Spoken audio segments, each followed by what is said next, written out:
இதய பிரச்சனைகளுக்கு தீர்வு காண முருகன் ஹாஸ்பிடல்ஸின் முருகன் ஹார்ட் ஃபவுண்டேஷன். இனி அனைத்து வித இதய பிரச்சனைகளுக்கும் வேர்ல்ட் கிளாஸ் ட்ரீட்மெண்ட்ஸ் உங்களுக்காக. முருகன் ஹார்ட் ஃபவுண்டேஷன், உங்கள் இருதயத்தின் நம்பிக்கை.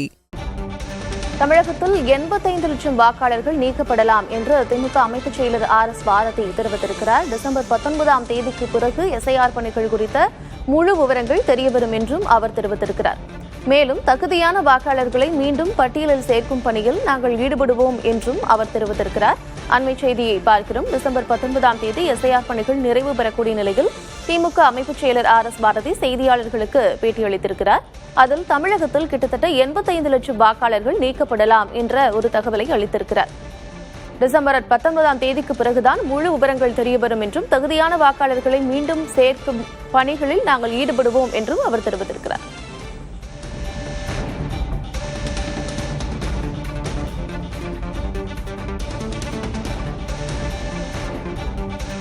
மேலும் தமிழகத்தில் 10% வாக்குச்சாவடிகள் எப்படி உயர்ந்தது என்றும் அரசியல் கட்சிகளோடு ஆலோசிக்காமல் வாக்குச்சாவடி மையங்களுடைய எண்ணிக்கை எப்படி உயர்வு பெற்றது என்றும் திமுக அமைப்புச் செயலர் RS பாரதி கேள்வி எழுப்பியிருக்கிறார். செய்தியாளர்களுடைய கேள்விக்கு அவர் பதிலளித்த அந்த காட்சிகளை பார்த்தோம். அதில் அரசியல் கட்சிகளோடு ஆலோசிக்காமல் வாக்குச்சாவடி மையங்களின் எண்ணிக்கை எப்படி அதிகரித்தது என்றும் கேள்வி எழுப்பியிருக்கிறார். தமிழகத்தில் கிட்டத்தட்ட 85 லட்சம் வாக்காளர்கள் நீக்கப்படலாம் என்றும் அவர் அச்சம் தெரிவித்திருக்கிறார். டிசம்பர் 19ஆம் தேதிக்கு பிறகுதான் இந்த பணிகள் முழுமை பெறும் என்பதால் அதற்கு பிறகே முழு விவரங்கள் தெரியவரும் என்றும் தெரிவித்திருக்கிறார். தகுதியான வாக்காளர்களை மீண்டும் சேர்க்கும் பணிகளிலும் நாங்கள் ஈடுபடுவோம் என்றும் சொல்லியிருக்கிறார்.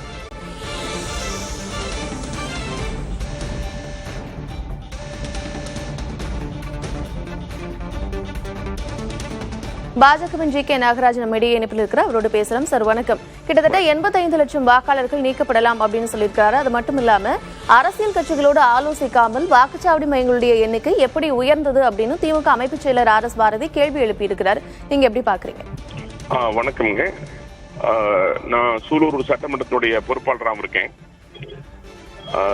களத்தில் ஆய்வு செஞ்சதுல பல இடங்கள்ல இரட்டை வாக்குகள் மிக அதிகம். இறந்தவர்களுடைய ஓட்டுகள் நீக்கப்படாமல் இருக்கிறது. ஒரே வீட்டுல 10 வாக்குகள் 15 வாக்குகள் மேல் இருக்கிறது. ஏற்கனவே குடியிருந்தவங்க காலி பண்ணிட்டு போனதுக்கு அப்புறம் கூட அந்த வாக்குகளை நீக்காமல் வைத்திருக்கிறார்கள். குறிப்பா இதற்கெல்லாம் தடையாக இருக்கிற யாருன்னு கேட்டா திமுகவை சார்ந்தவர்கள் தடையா இருக்கிறாங்க, நீக்க அனுமதிக்கிறது இல்ல. கேட்டா அதுக்கு அவர் சொல்ற காரணம், இது திமுக வாக்கு, அவர் வேற இடத்துக்கு குடிபெயர்ந்தா கூட வந்து இங்க ஓட்டு போட்டுருவாரு, எனவே நீங்கள் அந்த வாக்கு நீக்க கூடாது அப்படிங்கிறாங்க. சூலூர்ல ஒரு பகுதியில ஏறக்குறைய இறந்தவர்கள் சேர்த்து அப்படியே இறந்தவர்களையும் சேர்த்து அப்படியே ஆட் பண்ணி விட்டுருக்காங்க. இது நாங்க எதிர்ப்பு தெரிவிச்சோம். திமுக பொறுத்த வரைக்கும் இரட்டை வாக்குகளும் இறந்தவர் வாக்குகளும் தான் வெற்றிக்கு உதவுறதா அவங்க நம்புறாங்கன்னு நினைக்கிறேன் நான். இல்லாட்டி இந்த அளவுக்கு அவர்கள் எதிர்ப்பு தெரிவிக்க வேண்டிய அவசியம் இல்லை. திமுக இந்த கூட்டணி கட்சிகள் இதை எதிர்ப்பு தெரிவிச்சுதான் வராங்க. ஏற்கனவே விடுதலை சிறுத்தைகள் கட்சி திருமாவளவனும் இது வாக்குரிமையை பறிக்கும் செயல் அப்படின்னு சொல்லி இருக்கிறாரு. எப்படி வாக்குரிமையை பறிக்கும்? வாக்குரிமை அவர் ரொம்ப கவலைப்படுறது குடியுரிமை திருத்த சட்டத்தின்படி, அதாவது குடியுரிமைக்கான எல்லா கேள்விகளையும் கேட்கறாங்க அப்படிங்கிற ஒரு கொஸ்டின் அவர் வைக்கிறாரு. இதுல ஒரு குடியுரிமை இருந்தா அவருக்கு வாக்காளராக இருப்பாரு. செக் பண்றதுல அது சரி வாக்குல என்ன பிரச்சனை இருக்குன்னு தெரியல அவருக்கு.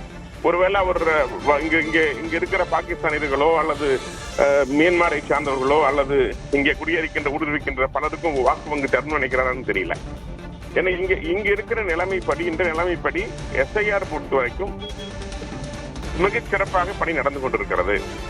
பல இடங்கள்ல இன்றும் சொல்றேன், நான் களத்தில் போனதை சொல்றேன், பல இடங்கள்ல இரட்டு வாக்குமுறை சிஸ்டம் இருக்கிறது. ஏற்கனவே அங்க அதை மாற்ற முயற்சி எடுத்துக்கொள்ளப்பட்டிருக்கிறது. அதே போல இறந்தவர்கள் ஓட்டு நீக்கப்படவில்லை. அதுக்கு பல உதாரணங்கள் நம்முடைய மரியாதைக்குரிய எடப்பாடி பழனிசாமி கூட சொன்னாங்க. ஒரே இடத்துல 100 ஓட்டுகள். ஈரோடு ஒரு கிராமத்து பக்கத்துல நீக்கப்படாத 1000க்கும் மேற்பட்ட வாக்குகள் நிறைய இருக்குங்க. இதை சரி செய்யணும். ஏன் திமுக இந்த அளவுக்கு இதை கொதிச்சு போயிருக்காங்கன்னு தெரியல. இப்பதான் தெரியுது அவங்க வெற்றியின் ரகசியம் என்ன அப்படின்ட்டு. இப்போ இந்த வாக்கு இதெல்லாம் திருத்தம் செய்யப்பட்டது அப்படின்னா உங்களுடைய வாக்கு வங்கி அதிகரிக்குமோ இல்ல உங்களுக்கான வெற்றி வாய்ப்புகள் பிரகாசமா இருக்கும் நம்புறீங்களா? இல்லைங்க, உண்மையான வாக்காளர்கள் எண்ணிக்கை அதிகரிக்குன்னு சொல்றேன் நான். உண்மையான வாக்காளர்கள் அவர்கள் நிர்ணயிப்பார்கள் யார் ஜெயிக்கிறதுங்கிறத. அதைத்தான் உண்மையான ஜனநாயகமாக நாங்க BJP பாக்குறோம். அதான் அரசியல் சாசனம் சொல்கிறது. அதை செய்ய விடாமல் தடுக்கிறது திமுக. இறந்தவர்கள் ஓட்டையும் இரட்டை வாக்குல வைத்து ஜெயிக்கலாம் நினைக்கிறது திமுக. அப்படித்தான் என்ன தோன்றுகிறது. இந்த பயம் ஏன்? இப்ப நீங்க களத்துல உங்க ஆட்கள் இருக்கிறாங்க, களத்துல உங்களுக்கு நிறைய நிர்வாகிகள் இருக்கிறாங்க. பற்றாக்குறைக்கு போன தேர்தலில் பணம் பாட்டில் பிராணி கொடுத்து அதையும் மக்களை மயக்கி வச்சிருக்கீங்க. இல்ல மக்கள் விட்டுருவாங்களா ஓட்டத்தான்? ரொம்ப காஸ்ட்லி ஓட்டுங்க தமிழ்நாட்டுல, யாரும் விட்டுற மாட்டாங்க. அதனால திமுக பயந்து கொள்ள வேண்டியது இல்ல. திமுக பயந்துட்டா தான் கூட்டணி கட்சிகள் பயந்துக்குவாங்க. ஏன்னா திமுக என்ன சொன்னாலும் கூட்டணி கட்சி பேசும். இங்க ராகுல் காந்தி அதை திரும்ப பேசுவாரு. இதெல்லாம் நடக்கிற நடைமுறை. இது ஜனநாயகத்துக்கு மாறுபட்டு, அரசியலமைப்பு சட்டத்துக்கு மாறுபட்டு எதையும் இந்தியாவில் செய்ய விடாமல் தடுக்கின்ற கட்சியாக இந்தி கூட்டணி இருக்கிறது. ரொம்ப துரதிருஷ்டம் என்னன்னா, தமிழக முதல்வரும் கூட இந்த அளவுக்கு துணை போறது ரொம்ப அரசியல் சாசனத்துக்கு மாறுபட்டு நடக்கிறது ரொம்ப அதிர்ச்சி அளிக்கிறது. நன்றி. உங்களுடைய கருத்துக்களை பகிர்ந்து கொண்டமைக்கு நன்றி திரு ஜி.கே. நாகராஜ்.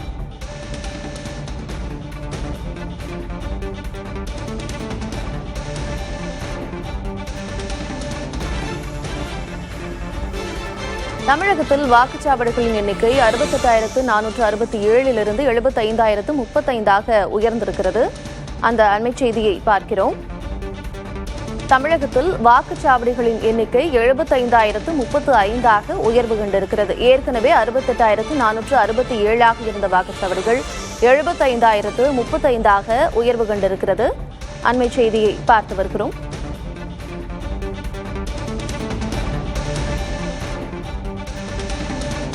கிட்டத்தட்ட 10% வரை வாக்குச்சாவடிகளின் எண்ணிக்கை உயர்ந்திருக்கிறது.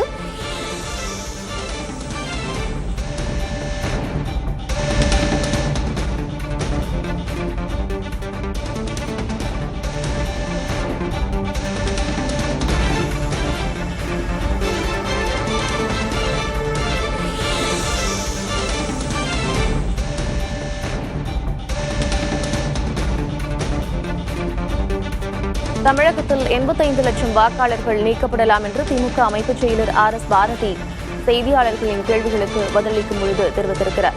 டிசம்பர் 19ஆம் தேதி எஸ்ஐஆர் பணிகள் நிறைவு பெறக்கூடிய நிலையில் அதன் பிறகே முழு விவரங்கள் தெரியவரும் என்றும் தெரிவித்திருக்கிறார். தகுதியான வாக்காளர்களை மீண்டும் சேர்க்கும் பணிகளில் நாங்கள் ஈடுபடுவோம் என்றும் தெரிவித்திருக்கிறார். வாக்குச்சாவடிகளின் எண்ணிக்கை கிட்டத்தட்ட 10% உயர்ந்ததற்கு அரசியல் கட்சிகளோடு ஆலோசிக்காமல் எப்படி வாக்குச்சாவடிகளின் எண்ணிக்கையை உயர்த்த முடியும் என்றும் கேள்வி எழுப்பியிருக்கிறார்.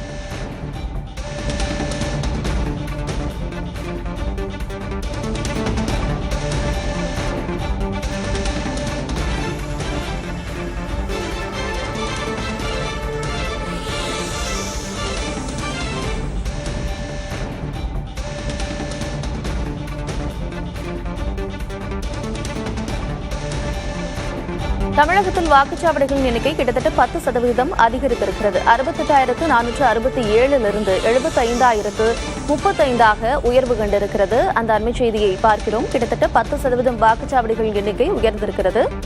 இதய பிரச்சனைகளுக்கு தீர்வு காண முருகன் ஹாஸ்பிட்டல்ஸின் முருகன் ஹார்ட் ஃபவுண்டேஷன். இனி அனைத்து வித இதய பிரச்சனைகளுக்கும் வேர்ல்ட் கிளாஸ் ட்ரீட்மெண்ட்ஸ் உங்களுக்காக.